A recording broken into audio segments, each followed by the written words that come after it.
Hi, everybody. Hello, I'm Ryan. I'm Bethany. And we are Ryan and Bethany Board Game Reviews. And today we're going to be talking about Pandemic Iberia. Don't forget to stay tuned to the very end for our pounds and inches update. All right, so Pandemic Iberia, this is set in kind of like the mid-1800s in, obviously, the Iberian Peninsula. It's, got a very similar thing to the original game of Pandemic, where you're running around the board cooperatively trying to cure diseases. So let me show you some of the differences between this and the original Pandemic. So here is the setup for Pandemic Iberia. Now, there are a lot of similarities between Pandemic Iberia and the original Pandemic. So I'm not going to really go into how to play Pandemic per se. We might go into that in a future episode, but for now, I'm just going to talk about the differences between this and the original Pandemic. We still have our city cards that we have our event cards mixed in with, along with our epidemics. We still have our draw pile from all the infection cards. We still have an outbreak track there. That's one of the lose conditions. And here are the research markers down here. Because of the technology from this kind of historical setting, we're not actually curing these diseases, we're just researching them. Alright, so one thing you might notice is that each one of these colors has its own different color of hospital. Similar to the research stations in the original Pandemic, this is where you are able to, do your research and actually kind of progress the game and move towards your win condition. However, in order to research the blue disease, you need to be in the blue hospital. In order to research the black disease, you need to be in the black hospital. Another change about this game is the movement. Now, there weren't airplanes in this setting, so you can't just fly from city to city. There are some port cities along kind of all the coasts, and you can use actions to kind of sail on the coasts. Also, one of the things I really like is you can build these different railroad tracks. You can move along one stretch of railroad for one action. So if you build, a 3 or 4 or 5 connection from, north to south or whatever, you can move along that really quickly, which is nice. This version of the game also introduces regions. So a region is the kind of the blank spot between all these kind of connected cities. So this area right here would be one region. Now I could discard a blue city to add some purified water to that section. And actually it would be 2. And then what would happen is, when one of those cities would have, disease dropped on it, instead, you can remove one of the purified water tokens. All right, so those are some of the main differences between Pandemic Iberia and Pandemic. Now, there also are some kind of additional modules, which I definitely suggest adding in.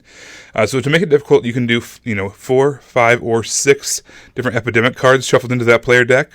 Another way you can make it harder, there is kind of an action card here that you place on the board.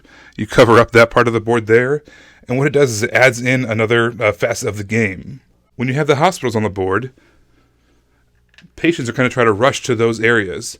So at the end of every turn, after you do your actions, whatever the closest patient is, the closest cube of that color, is going to move one spot closer to your hospital of that color.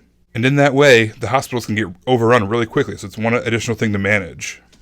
The other module is they went ahead and actually named the different diseases. So we've got cholera, typhus, malaria, and yellow fever. And each one of those, you can play with one of them, 2 of them, or all 4 of them if you want. But it adds an additional challenge. So for instance, the malaria one says, when infecting with black, whenever you would put 1 black cube into a city that has no black cubes on it, add 2 instead. So it kind of ramps up the difficulty, additional cubes getting dropped, harder to cure, whatever the case may be for that individual disease card. All of them are very thematic and fit within the theme of the Iberian Peninsula. These are, diseases that actually hit these different regions of the board. So I really like the historical aspect of it and how there's a lot of thought put into that. Now, something that stuck out for me with this Pandemic was the artwork. It was wonderful. I don't know if beautiful is the right word, because a lot of it was like viruses that was the artwork, but it really stood out, and it was just really, I don't know if pretty is the right word, but to see it all on the board, it was captivating. It was very captivating to see all the artwork, all the card art. It really drew me in. I think the historical kind of accuracy that went into this game was just really neat. As far as they actually went ahead and named the 4 diseases, and using those extra modules of giving the diseases extra strength, matched what those diseases actually did in the Iberian Peninsula. For instance, yellow fever can really hit the coasts hard. So the extra card, when it says you drop 1 on the coast, a port city, it hits the 2 adjacent port cities as well. So I really like that kind of extra historical accuracy that went into this game. Very immersive. So to bounce off of that, I liked a lot of the new character card abilities.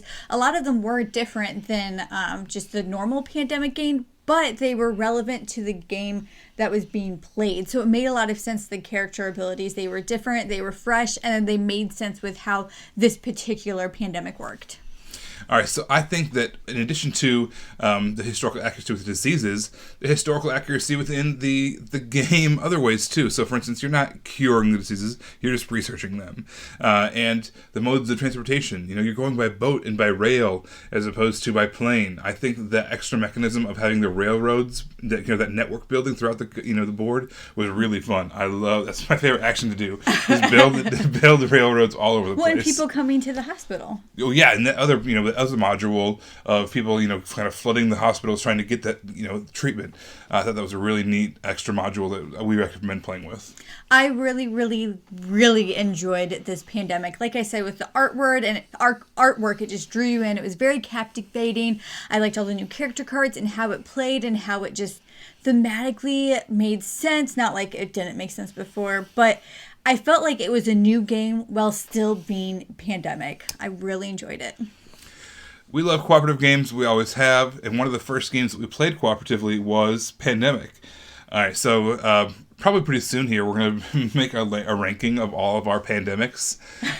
We've played just about all of them. Maybe we're missing one or two, but we love pandemics. We've played a ton of them, so you have to stay tuned for that to see where this one ranks amongst our total list. But I can tell you, we do recommend it, and it is a great time.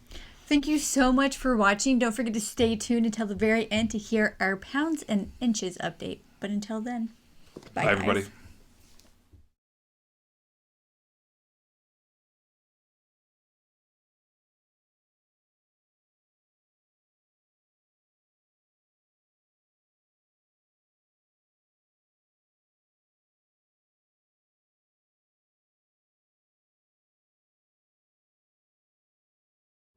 Thanks so much for staying tuned for our Pounds and Inches update. This is where Ryan and I talk about what we're doing to try and achieve better health in our life, or sometimes where we're failing, or sometimes just talk about how depressed we are. Okay, I'm not really depressed. So when you play Pandemic, if you've played Pandemic, there's just so many things that you're trying to do, and oftentimes it can feel kind of hopeless. Like you're still working towards this goal, but you're just kind of like, we're going to lose, so what's the point? Personally, I like that in games, but that's a different conversation. But I kind of feel that way right now. I am finally starting to work out again. I'm finally starting to eat better. But all these things, like these big things, our daughter's birthday, our other daughter's first theater performance, all these things are being canceled, and it's kind of hard to want to work out and eat healthy when the reason why you work out and eat healthy is to have a fuller life, and those things in life are being canceled. It's just really hard right now to still motivate myself. So right now I'm just in a point of doing things not at all because I want to, but because I have to believe that there is an end to this and that eventually we'll be able to enjoy things again. All right, we'll stay positive, unlike old Grumpy Pants here. Ryan's nickname for me is Depressing Depresso. It's our superhero name, supervillain name. Yeah. All right. Well, thanks, guys. We'll see you next time. Hopefully with some better news. Bye. Bye.